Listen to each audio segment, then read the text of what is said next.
আসসালামু আলাইকুম। সবাই কেমন আছেন? আশা করি ভালো আছেন। তো আমিও আল্লাহর রহমতে আপনাদের দোয়া ও ভালোবাসায় অনেক ভালো আছি।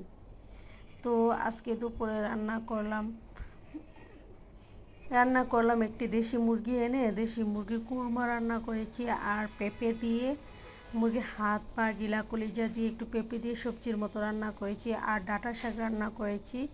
আর কালকের ছিল একটু মাটন জোড়া মাংস আর একটু ডাল রান্না করেছি। তো প্রথমে আমি ভাত নিয়ে নিলাম, লেবু নিয়ে নিলাম, কাঁচামরিচ নিয়ে নিলাম, নিয়ে ডাঁটা শাক নিলাম।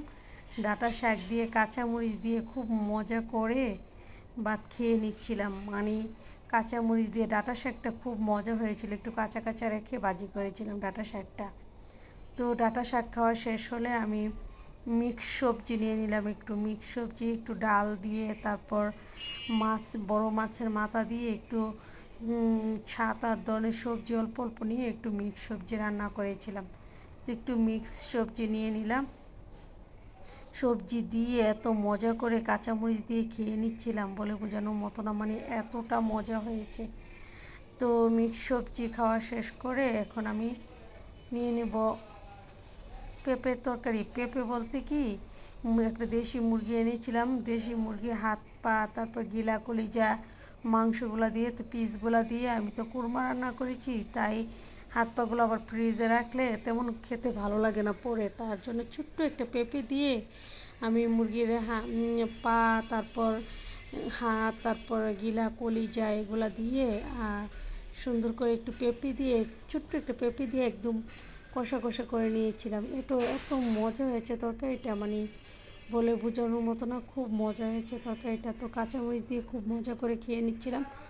অল্প অল্প করে ভাতের সাথে অল্প অল্প তরকারি নিয়ে খুব মজা করে খেয়ে নিচ্ছিলাম। দুপুরের খাবার যেহেতু একটু বেশি আইটেমই থাকে আর খাওয়াটা একটু বেশি হয়।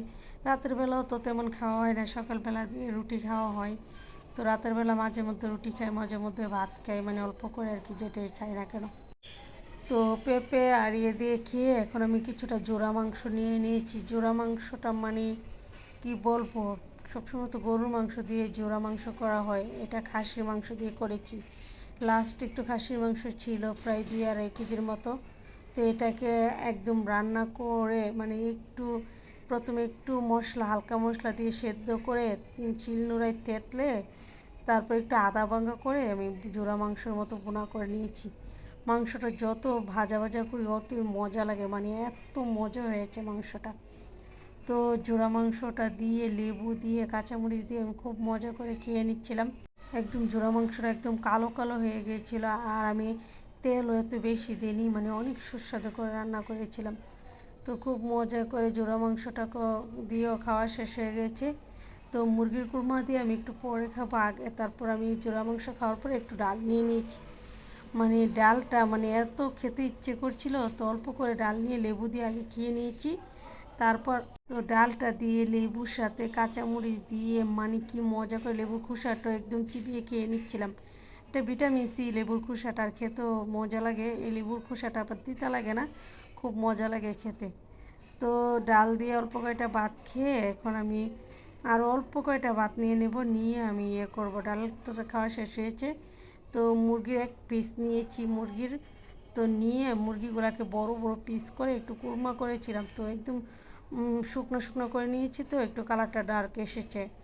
সবশেষে বেরেস্তা দেওয়াতে কালারটা খুব ডার্ক এসেছে। আর সম্পূর্ণ রান্নাটা দুধ দিয়ে করেছি, মানে এত মজা হয়েছে কুরমাটা, মানে কি বলবো। কুরমা রেসিপিটা একদিন আপনাদেরকে দেবো, মানে খুবই মজা খেতে।